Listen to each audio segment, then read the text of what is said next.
At this time, I will call to order the Blood Diversion Authority Board meeting for Thursday, November 21st, 2019. A roll call, please. Mrs. Scherling. Here. Mr. Peterson. Here. Mr. Steen. Here. Dr. Mahoney. Aye. Mr. Pepcorn. Mr. Grindberg. Aye. Mr. Jed. Present. Mr. Hendrickson. Here. Ms. Carlson. Here. Mr. Campbell. Here. Mr. Wayland. Mr. Thorsted. Here. Mr. Jacobson. Here. Welcome, everyone. We have the minutes of the previous meeting. Are there any corrections or additions or a motion to approve? Move for approval. Second. Any further discussion? All in favor, say aye. Aye. Opposed, same sign. The motion carries. On to item number 3, the agenda. There's an addition to the agenda, I understand. Madam Chair, that'd be 9E, request from our Executive Director on administrative staffing. Okay, anything else? Could I get a motion to approve the agenda with the change with the addition? So moved. Second. Any further discussion? All in favor, say aye. Aye. Opposed, same sign. And moving right along to the Executive Director's report. Mr. Paulsen, welcome. Thank you, Madam Chair. Welcome. We'll start with the program controls report. This is a high-level estimate of completion and overall cost to date. So I won't go through, again, I won't go through these in detail, but I have included them for your review. Total expenditures to date is $508 million. You can see forecast year budget 2019 in relation to cost to date for forecast year budget 2019. Again, same as last month, significantly below budget due to the slowdown with some of our legal issues. So.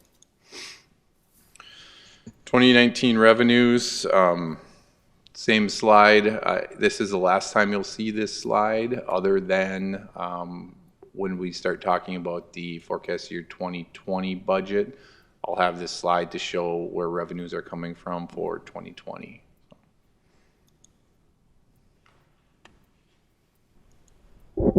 Oops.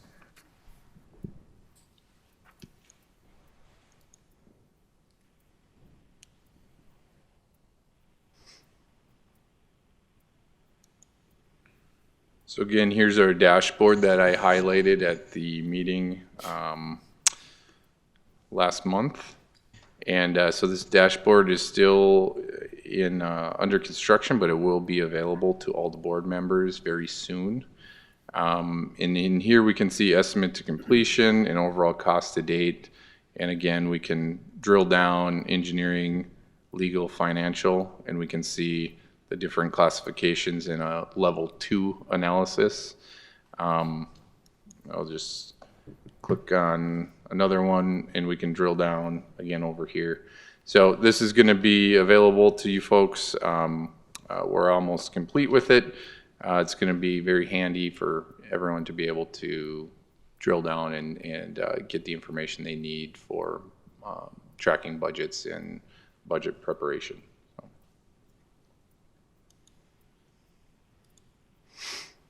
Executive Director approved contracting items for the month. We had Task Order 1, Amendment 8, Phase 1 Cultural Resource Investigation.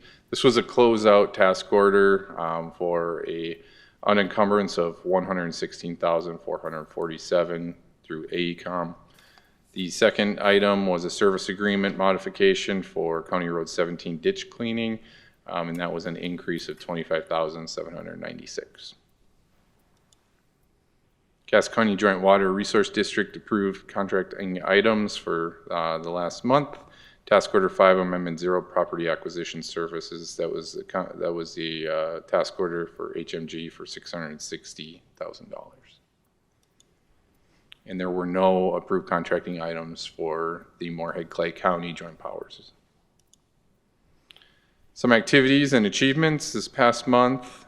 We had 2 design reviews that are underway.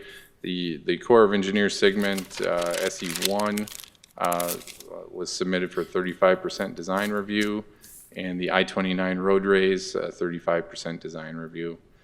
We're preparing 3 projects for bidding at the moment: Hickson Main Avenue Storm Sewer Project, the Oxbow-Hickson-Baki Wetland Mitigation Project, and a property structure mitigation package. Current projects still under construction: 2nd Street South and Main Avenue flood mitigation, that's been delayed. Oxbow-Hickson Pump Station, delayed final completion, and property structure mitigation Phase B substantially complete. Here's an aerial view of the 2nd Street flood mitigation project. Activities and achievements from last month: land acquisition and property mitigation, 6 parcels, parcel appraisals approved in the last month, 5 parcels acquired in the last month. The Cass County Joint Water Resource District has approved starting formal negotiations on 64 parcels. Updated the property status report with a split of the southern embankment and the upstream mitigation area by state. We developed farmland leases on project-owned lands for 2020. 3 of the 34 leases are secured. Continued attempts to secure rights of entry for the southern embankment design efforts, both in Minnesota and North Dakota. Continued attempts to secure environmental monitoring easements for the Corps' environmental monitoring plan. And Mr. Dodds will update the board on some of the progress related to that. So I'll turn it over. I think, Mr. Dodds, did you want to do? Okay, all right, sounds good. So again, here's our map for the activities and achievements for the land acquisition. That's included in your packet.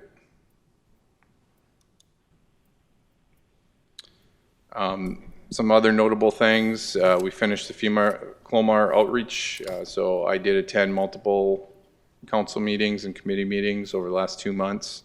A lot of great communication with folks. In general, there was support for the Clomar and the new flood insurance rate maps that would be related to that. As the board knows, we had the Assistant Secretary of the Army, R.D. James, visit. That was very positive. A lot of social media engagement on that. We also had a construction and animated flyover of the inlet control structure, and that had quite a few views, 1,000 views in October. In upcoming, I'll be presenting at the North Dakota Water Conference on December 5th under Projects on the Move, the larger projects in North Dakota, and I'll be able to highlight the successes that we've had this year with the Diversion Authority. Sure. Excuse me, Yes. Commissioner Steen. Mr. Paulsen, just a quick question. You may be getting to it, but you're on outreach there. Have we done anything with regard to reaching some type of publication agreement or alignment with some local newspapers? So thank you, Commissioner Steen. We are working on that. We should have something prepared for next month that will start to circulate. My intent is to do an executive director note about the project, especially when we have items of significance. We've had quite a few of those this year, and so it'll be a chance for us to put information out, truthful information about what's happening with the project. We'll also address some of the misinformation about the project as well, and provide a format in the written media that I think will help clarify some of the issues. So it's in the works. So, yeah. So look ahead to next 3 months. I did present the 2020 budget to the Finance Committee yesterday. We anticipate bringing that to the full board in December. We'll be meeting with the state engineer tomorrow regarding permitting for the diversion channel, which is expected to be a very good meeting. We're going to get some more clarification on how we're going to permit the diversion channel construction and how that phased approval is going to look. As I mentioned before, we're presenting and also hosting a booth at the North Dakota Water Convention in December. We'll be attending the Business Leaders Task Force meeting. We'll be completing the NDSU Ag Impacts Study update to reflect Plan B. Anticipate FEMA approval of the Clomar, which is going to be significant for us. With the approval of the Clomar and with the guidance that we've already received from the State Water Commission, we'll be able to package that together and start to work with impacted landowners upstream to determine mitigative measures on their properties. That's something we haven't been able to do before, and it's led to a lot of ambiguity, a lot of questions that impacted residents have, and we're going to be able to start to provide answers to some of those questions. Terry will mention this in a minute, but we expect the award of the U.S. Army Corps of Engineers contract for the Wild Rice River Control Structure, hopefully within the next few weeks. We'll be continuing to secure the remaining rights of entry for the Southern Embankment work, both in North Dakota and Minnesota. Negotiate the scope for the Phase 2 flowage easement valuation. So we'll be making progress on the flowage easement front, and a couple other, finalize the most important one on here, finalize the development of the issuance of the P3 draft RFP.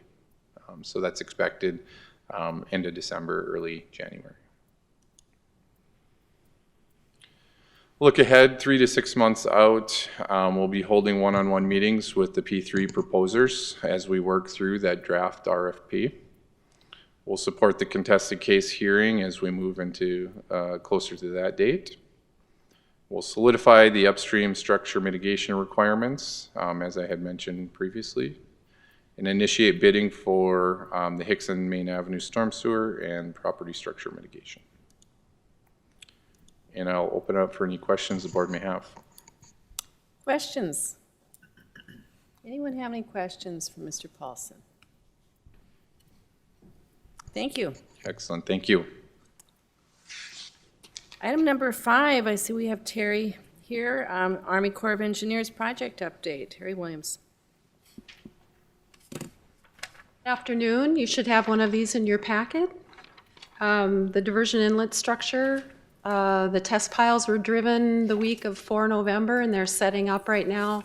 The load testing on those test piles should begin after Thanksgiving. That will tell us that the design we have for the H piles for the inlet structure, the capacity is sufficient. It's pretty typical to do these kind of tests on structures that are founded on clay-type soils. Number 2, the Wild Rice River structure, as Mr. Paulsen said, we still anticipate awarding that contract in November and likely prior to Thanksgiving. Number 3, the Red River structure design, the physical model down at Erdich and Vicksburg has been constructed and it's up and running. They're starting to run tests through it, so it's pretty exciting. On the back of this handout, you can see a couple of photos that were taken 2 days ago, and you can see how large this physical model is, and you can see the gates and the water running through the model. So we've got a lot of excited engineers back in our office that this thing is up and running. We're still on track to have a 35% design in February. Number 4, Southern Embankment. As Mr. Paulsen said, the 35% design for the western tieback is with the sponsors for a 2-week review. We're still doing a lot of borings. Our New Orleans crew is out on the western tieback right now trying to locate and define the sand seam that runs through that high ridge out there. And our own crew, I believe, is in the Camel Hump area. So they'll be doing borings all winter into spring and summer of next year. The I-29 raised design, as Mr. Paulsen said, that's going to be out for review as well. And we would award this contract in FY21 if it's funded. And then the final item, number 6, the cultural resources mitigation that we've been talking about going on the diversion channel. The field work is done, and the next steps include developing a report that goes to SHPO for a 30-day review. So with that, any questions? Thank you. Questions? Commissioner Grindberg. Just, if funded, that caught my attention. If funded, so that's, the I-29 raise is a federal responsibility. The Corps of Engineers will be constructing that.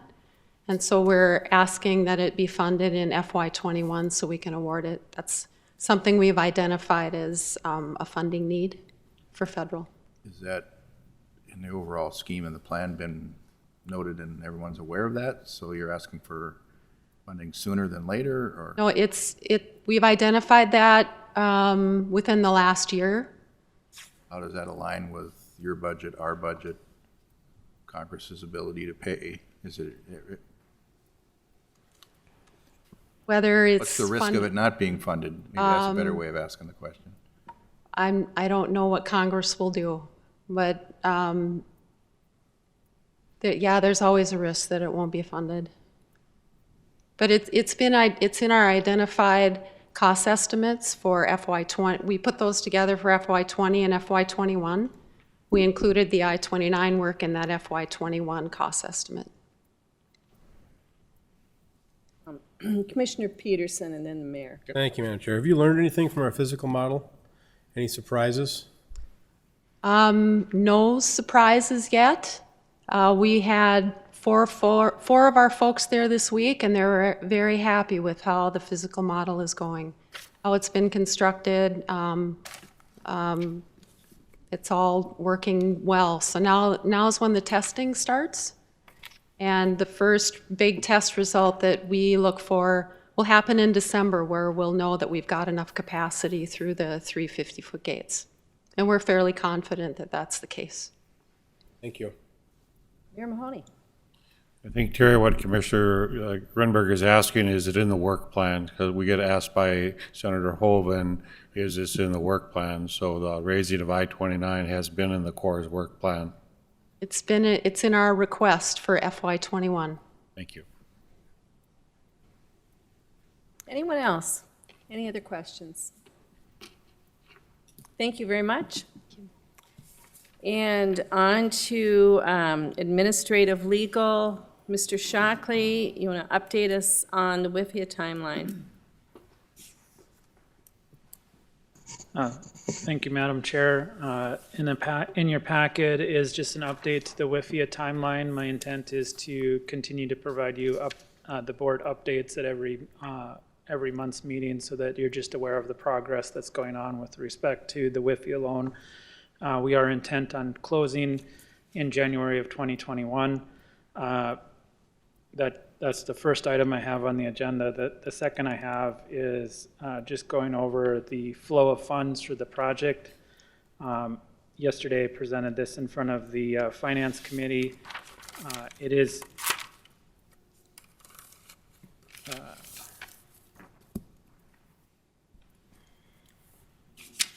so the reason that I'm presenting this is the total project financing that's addressed in this flow chart is about $2 billion. And so given the significance of the amount of funds that are flowing through the authority, it's very important that I have concurrence from the board and from the member entities and some comfort level that how we're proposing to structure this transaction, the board is comfortable with that, as this structure moving forward will be the structure that we will go to WIFIA with, and it will also be the structure that we will work with the P3 developers as we work to close the project agreement. Sometimes I jokingly say a P3 agreement is very much like a loan with some technical requirements bolted onto it. As you'll see in the chart, there's a lot of sophistication in how the funds flow. This chart addresses all of the non-federal funds. So the total project cost being about $2.75 billion, the $750 million coming from the federal share, and the remaining coming from the local share. And just briefly, I'll try to speed through this a little bit faster than I did yesterday at the Finance Committee meeting. Briefly, all the state of Minnesota funds will flow through a cost share agreement with Minnesota DNR to the MCC JPA project fund. The intent is that those funds would flow directly from the state of Minnesota into that entity, and then that entity will have the expenses related to Minnesota land acquisition coming out of it. The state of North Dakota appropriations, will be distributed into the Diversion Authority's revenue fund pursuant to the cost share agreements with the state of North Dakota. After every legislative session, there's a cost share agreement that's entered into between the state of North Dakota, the Diversion Authority, the city of Fargo, Cass County, and the Cass County Joint Board, and those funds have been going into the revenue fund. City of Fargo and Cass County have both pledged sales taxes. Those sales taxes are currently equal to 1.75% sales tax. Those all flow into the revenue fund. Those are treated as those items are treated as what we refer to as pledged revenues, meaning they're pledged into the revenue fund. The Cass County Joint Board, as you'll recall, the direction of this board has always been that special assessments would not be used as a source of revenue and only as a backup. And so that's why you'll see dotted lines. At the time, and I've used this as just an illustration, at the time of financial close, the Cass County Joint Board would issue a non-P3 warrant, and I've just used an estimated value of $350 million to be held as security. That's pledged into the revenue fund. And then a P3 warrant that is held as security for the P3 developers' investment in the project. Once again, those are not intended to be revenue sources, rather just security instruments. And finally, when a warrant is pledged, the Cass County deficiency levy is available if there is ever any non-payment. Once again, that would only occur if there was a failure of sales tax, a failure of Cass County and the city to not be able to use other funds, a failure of special assessments. It would sort of be the last ditch effort to make payments. On the maintenance side, there are two sources of maintenance, and we'll get into a third one in a little bit. There's the Cass County Joint Water Resource District Maintenance Levy, and the Minnesota entities pursuant to the Joint Powers Agreement that form the Diversion Authority pledge stormwater fees. On the operations and maintenance side, those funds flow into an operations and maintenance fund that's held pursuant to the Joint Powers Agreement by the authority's fiscal agent. There are two sub-funds within that. There's a P3 O&M fund and a non-P3 and O&M fund. Later on, you'll see there is some importance to those. What happens after the funds get into the revenue fund? During construction, there's a difference between construction and after construction. During construction, those funds will flow into the annual budget, which the executive director is working on with the finance committee. They'll first be used to pay operating costs, and then during construction, any required debt service on temporary financing that's issued to get the project completed, or bridge financing between state appropriations. Any remaining funds of sales tax flow into the revenue FM project fund. Those are used pay as you go. And then at the end of every year, if there's funds left over, those are treated as net revenues. After construction, very similar, operating costs, keeping the lights on, paying the executive director, paying staff.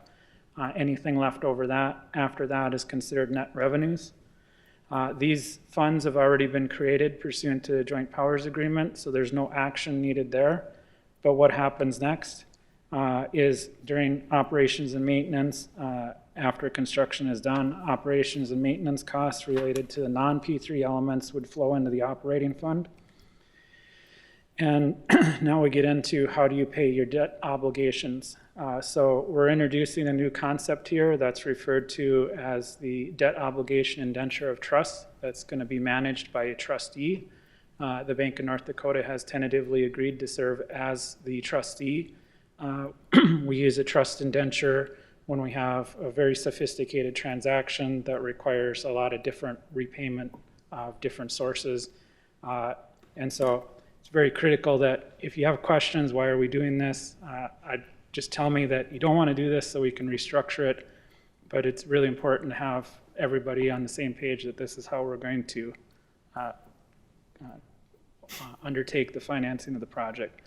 So during construction, any of the required debt service would flow to the trustee, and that will pay any of the temporary debt that would currently be the Wells Fargo loans or other temporary debt that's taken on.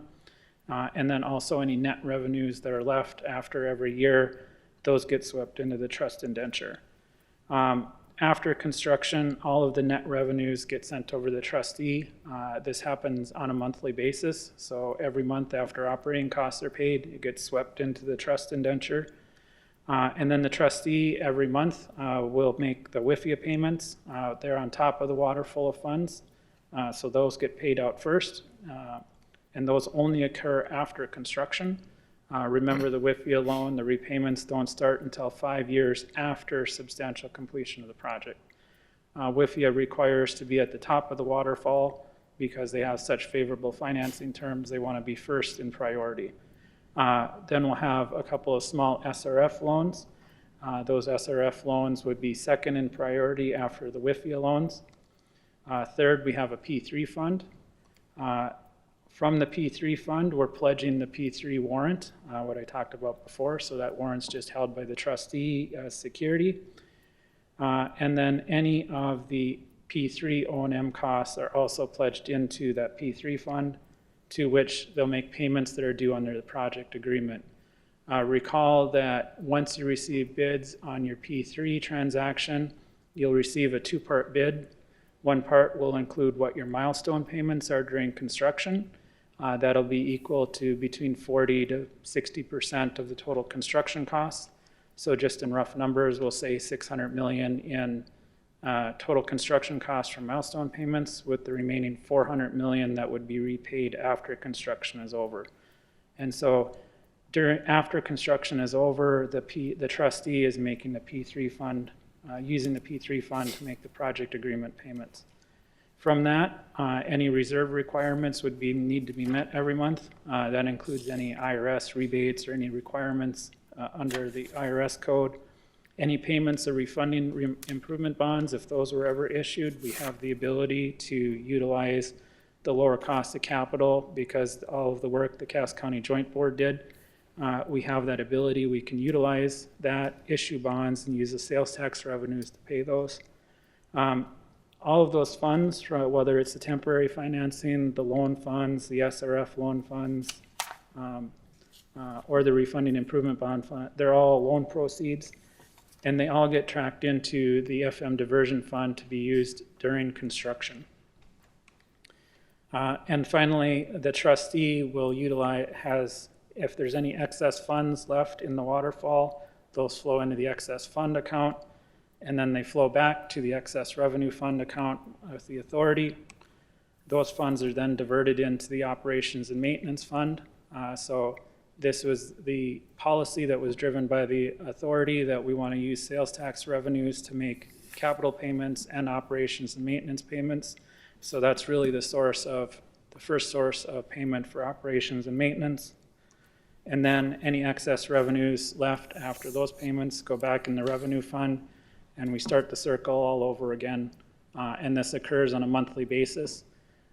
So I can stop and answer any questions you might have about it.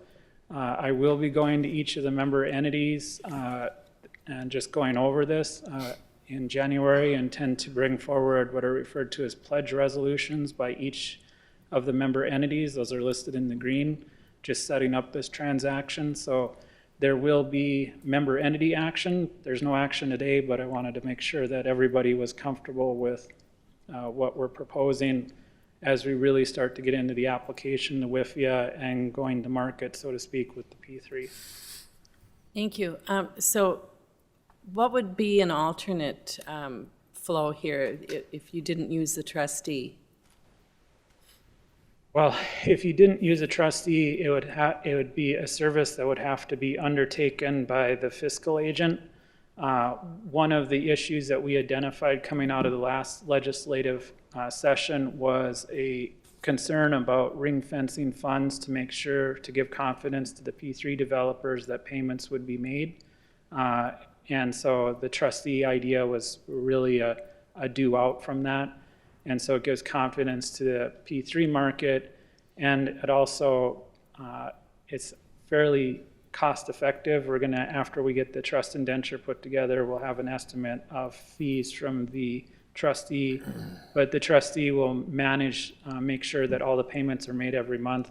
On top of that, they'll make sure that any of the IRS rebate requirements are satisfied, any of the calculations due under the IRS code are satisfied, and really be responsible for that. And under the trust indenture, it's like any trustee, they have a fiduciary duty to everybody involved. And so I've utilized the Bank of North Dakota several times on very sophisticated transactions. They do a great job at a relatively low cost, and the market has responded positively to them. Thank you. Other questions? Does anyone have any other questions? Just wanted to say one other issue. As you're considering moving forward with the project, the WIFIA post-closing activities, once we close on the loan, I think it's important to remember the reporting requirements. So after the date of closing, there'll be ongoing reporting requirements. So we'll have construction progress reports. Those are typically due quarterly. There'll be annual financial statements and an annual financial pro forma or model that's required to WIFIA to keep them updated. Interestingly, they have a site visit, so soon after closing in 2021, we would expect representatives from the EPA to be here to visit the site. Really what they want to do is make sure that their funds are being used for what we said they would be used for. So it's very critical to have a lot of tracking and identify color of money. So that's why we spent this time developing this chart. And then the PMC has also been developing how do we trace the color of money once that all ends up in the project fund. Then they'll come back for an ongoing visit once every year after closing. We do also have requirements to verify the construction progress, and then there'll be a federal compliance audit that's due for the American Iron and Steel and disadvantaged business and the Davis-Bacon requirements. So there's a lot of reporting requirements that'll be required. What do you get in exchange for all these reporting requirements? If you would close on the WIFIA loan program this month, your interest rate would vary depending upon the day, anywhere from 2.3% interest to 2.5% interest. And so you get some very powerful capital at very low cost. Thank you. Well, it certainly is an impressive display. Look forward to hearing more details. And when do you have to have this in? The application for WIFIA, so we've already submitted our letter of intent and we are invited to apply. And the application process is really an application for a credit subsidy. So you've met approval for the loan. Now it's to go through the underwriting process, and that's due in February. After February is done, we will be engaged in negotiations and working through the loan documents with US EPA WIFIA. The loan could potentially close sooner than January, but because the project is so technical and it's went through so many different reviews, we wanted to give ourselves some extra time. That leads nicely into item C, the resolution. Last month I came before the board asking to get approval for the application fee and then also for the fees that WIFIA would incur as they process their loan application. The credit application fee is about $100,000. WIFIA fees for their professional services, so they get our application in, they'll start processing, doing their underwriting, and they have some additional fees that range anywhere from $300,000 to $400,000. So we can anticipate about a $500,000 application fee from WIFIA. The resolution that I've included authorizes myself as bond counsel to negotiate out all those agreements following the format that I've laid out, and then also to go ahead, submit the application along with the technical teams, the financial teams, and just to basically get the work done. Normally, we wouldn't go to this level of detail on authorizing resolution. However, given the size of the transaction, we want to do everything by the book so that people, as they watch the transaction, they can see the specific authorizations as we go through each one. Thank you. So you're looking for approval today of this resolution. Correct. Questions or motion? Commissioner Peterson? So moved, Madam Chair. Thank you. Moved and seconded. Any further discussion? Roll call, please. Mrs. Scherling, Yes. Mr. Peterson. Yes. Mr. Steen. Yes. Dr. Mahoney. Aye. Mr. Grindberg. Aye. Mr. Judd. Aye. Mr. Hendrickson. Aye. Ms. Carlson. Yes. Mr. Campbell. Yes. Mr. Thorsted. Yes. Mr. Jacobson. Yes. Thank you, and the motion is approved. So we will look forward to seeing you at the Cass County Commission meeting sometime in December? First meeting. Okay, great, thank you. Next on the agenda is public outreach. I know Commissioner Campbell chaired that yesterday. I see Mr. Schneider is here to give a report. Right. Hi, I'm Rocky Schneider with the PMC. Give an update on our public outreach.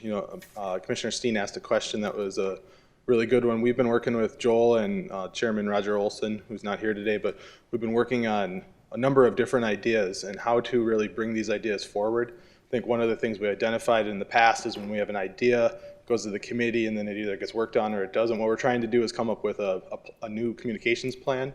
We have one that's several years old, and so over the next quarter of 2020, we'll be updating the communications plan so we have new objectives and goals and sort of match the vision of the project as it enters the implementation phase, so that any of these ideas that come forward or responses that we need to have in the public can run through a process. And does this meet the goals? Does this meet the objectives of the plan? And so until that plan gets finalized and comes before this board, we'll maybe do it through Joel, but hopefully once we have a plan, some of those stuff will be a little more process oriented. And so we're looking forward to working on that communications plan. The committee talked about a number of different focus groups to do through that process as well, which include a number of you and committee leadership and community leaders as well. Another idea that Roger Olson had was to utilize postcards as maybe a public survey of not just outreach, but of the project. Where are you getting information? Are you getting enough? Are you getting too much?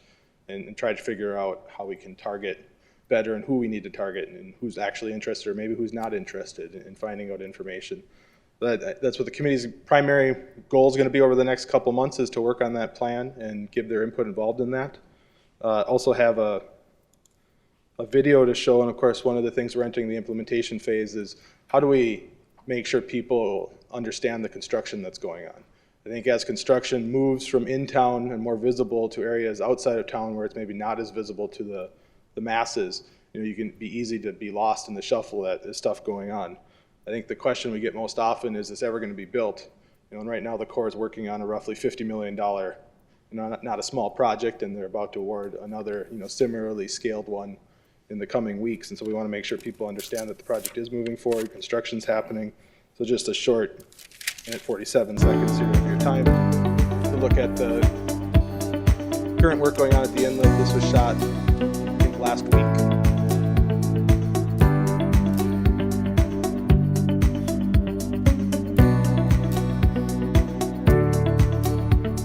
So you're really looking right down the channel of the project right now.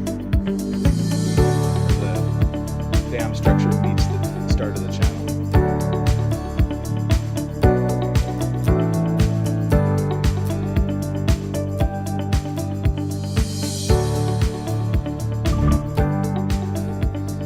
Timed that pickup perfectly so you can see the scale of the project.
of the things Joel has talked about and we're excited to work on is how do we make the rest of the project more real? You know, you have these animated flyovers that were talked about earlier that people really seem to gobble up, both in town here in Washington DC at the Corps headquarters and our P3 bidders as well. It's a good way to keep track of what's going on with the project.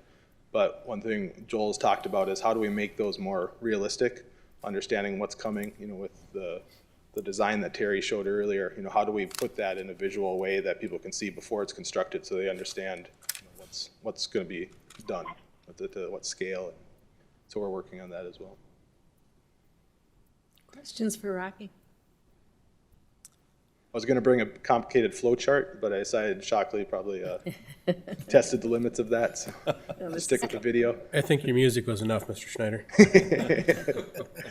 Thank you very much. No, it's very cool. Thank you. Anyone reporting for the Business Leaders Task Force this month? Okay, then we'll move on to item number 8, land management. We met yesterday. You have in your packet the acquisitions and where we're at. I'll let, and we've got an amendment to our policy for voluntary acquisitions we want to go through, but I will have Mr. Dodds present, please. Hi, good afternoon. Eric Dodds with the PMC. First, maybe I'd just draw your attention, item 8B on the report is in your packet. It's the property status report. Very similar to what you've seen in the past, although I would point out just a few items for you. On the second page of that report, you see a map showing the overall acquisition status by location. Again, we continue to have a handful of parcels acquired each month, and so we continue to make some progress. We also have the bulk of the channel south of I-94 is shaded blue on the map. That means we are in negotiations. Many of those negotiations have reached the point where we've started what's called formal negotiations. That's one of the steps in the 12-step process following North Dakota Century Code. So some property owners are going to be receiving letters indicating that we're starting formal negotiations. Those letters come from the Cass County Joint Board. I think I just wanted to alert everybody's attention that those letters are going out, and sometimes these letters may not appear to be as friendly as we would like the negotiations to be, but that's kind of the status of where negotiations are at, and this is, again, sort of part of the recipe that we're following. A few other things I guess I would point out for you. Several pages back, you'll see in this report, this month we have split the southern embankment into its parts. Previously it was all shown as one big lump for the southern embankment. Now on page 7 of 10 of the report, if you'll notice, the southern embankment is broken down into 6 different components. 4 of those components are on the North Dakota side, 2 of them are on the Minnesota side. Next month we will be making sure that the legend map identifies where those reaches are. They generally start on the west side with reach number 1 and move to the east with reach number 5 being the portion on the Clay County-Wilkin County line. And then on pages 8 and 10, I would also just point out for your information, we have split the upstream mitigation area into both North Dakota and Minnesota. Page 8 shows the flowage easements necessary on parcels in Minnesota, and page 9 shows the parcels that are needed in North Dakota. You'll notice that these parcel counts are labeled as approximate. We are continuing to work with FEMA as well as the state permitting agencies to hone in on the exact impacts and the mitigation requirements that will dictate the number of parcels. So those are the items I wanted to share with you on the status report. Unless there are questions, I'll jump into this acquisition program for voluntary sale of property. Any questions on the property status report? Seeing none, I guess I'll move forward here. Last month, as you recall, we had quite a good discussion about the auction that occurred down by the Oxbow area. There were 10 parcels that were auctioned off. 3 of them were within the Oxbow ring levy and 7 of them were outside of the ring levy. As you might recall, we have an interest in property rights on the 7 that were outside of the ring levy. The board elected to not pursue bidding on those, primarily because we did not have a clear policy on whether we should or should not be engaging in those types of sales. In front of you, I did lay out a one-page document. It is front back. The one side is a red line version of the policy that was part of the existing mitigation plan. The other page is a clean version of the same information. But I did want to show you the red lines that we are proposing for amendment to that policy. And so I'll just maybe summarize this. So on the heading, acquisition program for voluntary sale of property, previously this was titled the early property acquisition program. So this just clarifies exactly that we're proposing a program for sale of property that is being sold by the property owner. A little bit further down in the bullet points there, you'll notice that we are proposing to periodically notify impacted property owners, making sure they are aware that their property rights will be needed for the project. And this year alone, we've sent our 2 notifications to these property owners. There were some previous notifications last year as well. Moving on down, the third bullet that's all in red letters or red text, you'll see there that this is an addition. Talks about if the property owners are choosing to sell their property via public sale or auction, then the PMC will notify and make a recommendation to the acquiring entity, whether that's the Cass County Joint Board or the MCCJPA, as well as the executive director, regarding the need for property rights. The thought behind this is that the Diversion Authority has pretty clearly assigned the role for acquiring property to the Cass County Joint Board in North Dakota and the MCCJ Board in Minnesota. And so following suit with those actions, this is the suggested policy. And then the recommendation that we would be making would be based on a variety of factors. The last red text on that page points out that those factors may include what are the property rights that are needed for the project, whether we need fee title, whether we need just an easement or something else, the location of the property, if the property is, again, impacted by construction, perhaps it's in the staging area needed for operations, is it in the deeper part, in the shallow part, what is the timing of the property right needs, if we need some property rights in the near term, next year or 2, or if it's 4, 5, 6 years away. And then what is the type of property, whether there's some structures, whether it's just farmland, or whether there's potential building sites that are being sold. All those factors will weigh into the recommendation that we would make to those acquiring entities.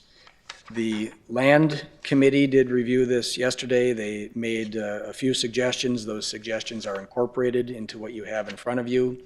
And I think the motion from the Land Committee, Commissioner Campbell made the motion, was to approve this amendment to the policy of the mitigation plan for acquisition program for voluntary sale of property. That recommendation was brought forward, or is being brought forward, to the Diversion Board for consideration. Questions? Mayor? Eric, yesterday there was a radio program, and they obviously sold some land south of Fargo, and the question was, does the project harm the value or the appraised value of the land? And the radio announcer did not know our policy on that.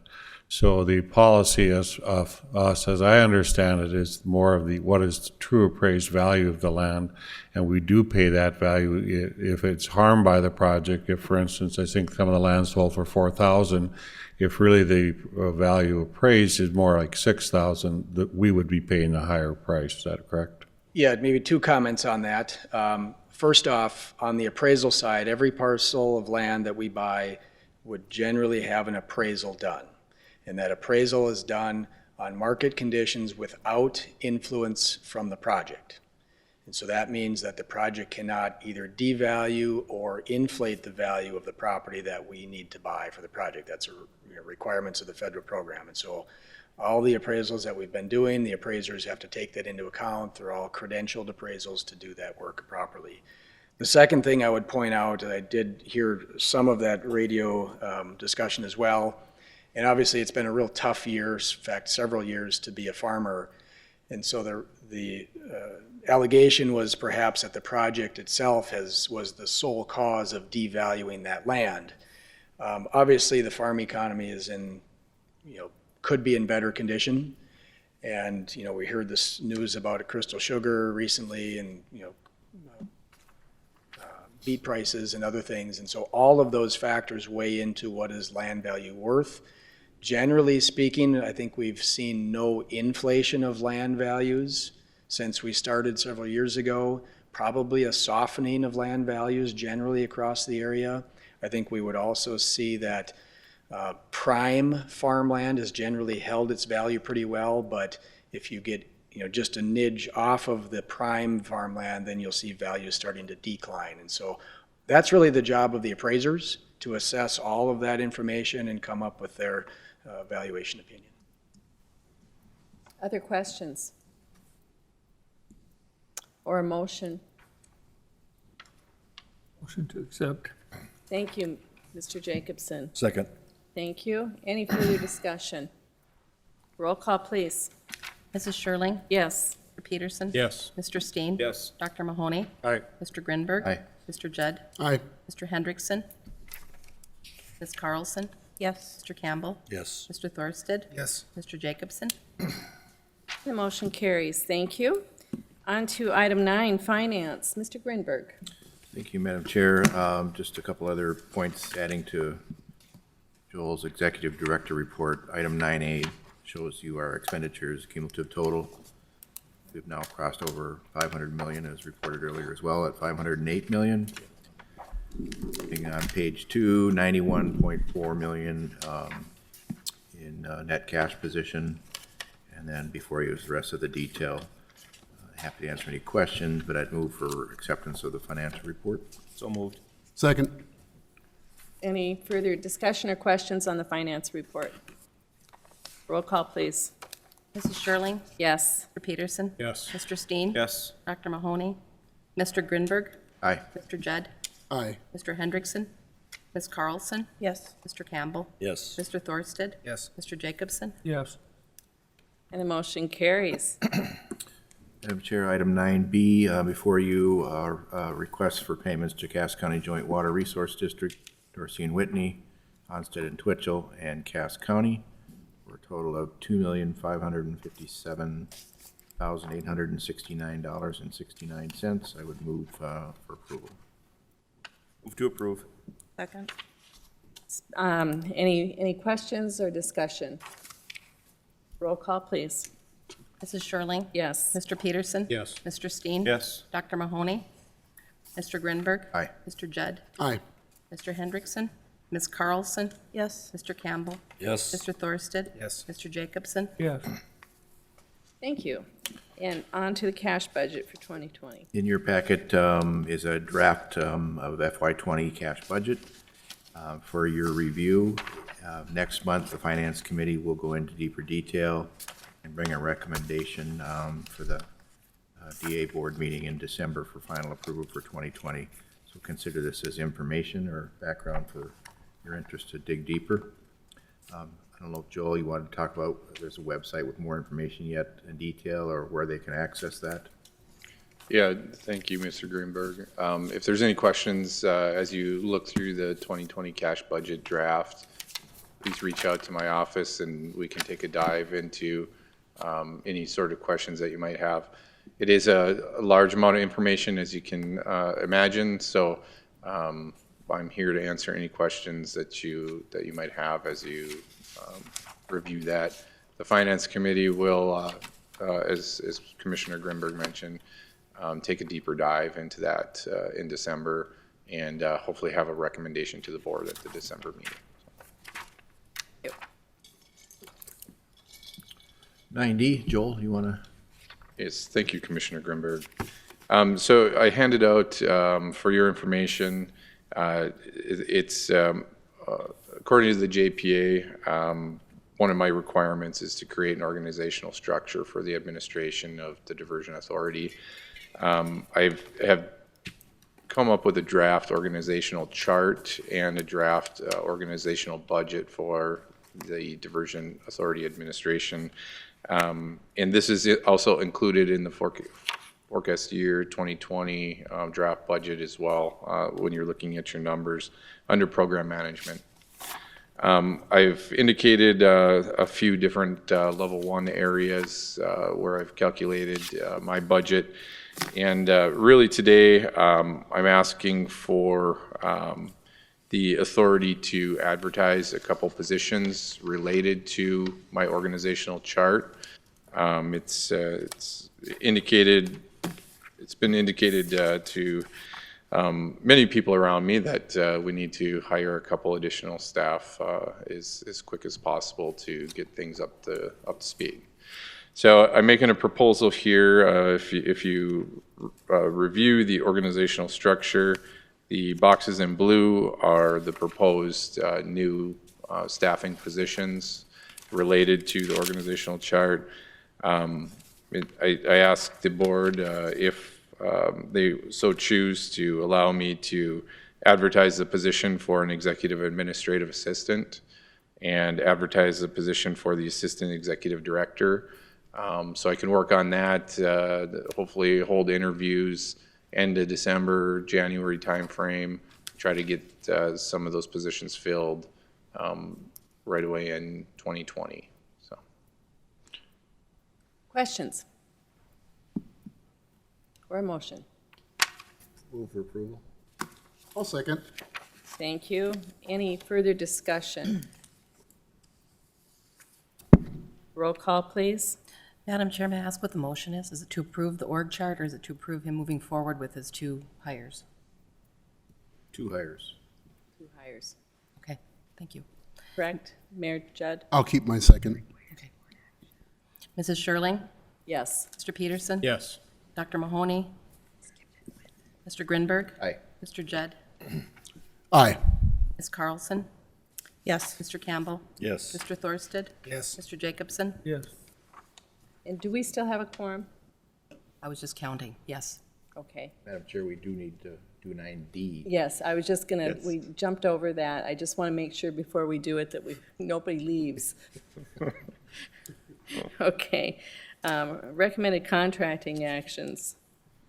So the recommended contracting action before you is Task Order 31, Amendment 0 for permit compliance monitoring.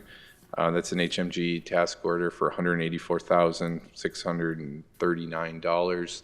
That is above the $150,000 level for executive director approval, and I'm recommending approval to the board today. Madam Chair, yesterday we did approve this at Finance, so I move for approval. Second. Moved and seconded.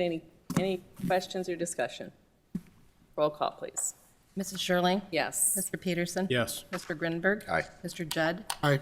Ms. Carlson? Yes. Mr. Campbell? Yes. Mr. Thorsted? Yes. Mr. Jacobson? Yes. Great, thank you. And on to item 10A, other business gifts and hospitality policy. Thank you, Madam Chair. At the very back of your packet is the last item, the gift and hospitality plan. As we have filled the executive director position and we move to fill additional positions, the need to have employee and personnel policies is paramount. Before you is the gift policy. This does apply to board members and diversion administrative staff, as well as consultants working on the project. And so I present this draft policy for your consideration today. Thank you. Questions, members? Commissioner Peterson. Thank you, Madam Chair. Maybe this is the time to broach this issue. Is it time to create a full policy manual? And if so, could you just take Cass County's or the City of Fargo or City of Clay's, just cannibalize the entire thing and say this is the policy for the Diversion Authority in its entirety, rather than going piecemeal? Yeah, thank you for the question, Commissioner Peterson. That is my intent, is to work off of the Cass County Employee Manual. Excuse me. I'll go through it, mark up any projected changes. Make It's those, perfect, though. What's that? Yeah, well, I'm sure it is perfect. So if there is any changes, I'll Like bring a them. typo of some kind, like a period or comma? Semicolon. I'm talking about administrative changes, yes, of course. Is that right, Mayor Judd? It's perfect, I think. You and I- I have not had a chance to review. That's hurtful. And Commissioner Peterson, that also includes paid gray and step program for the Diversion Authority as we bring additional staff on. I'll also be reviewing Fargo's and Cass County's program as far as class comp to narrow in on appropriate salary, wages, and benefits as well. So that work will be ongoing in anticipation of bringing staff on board in 2020.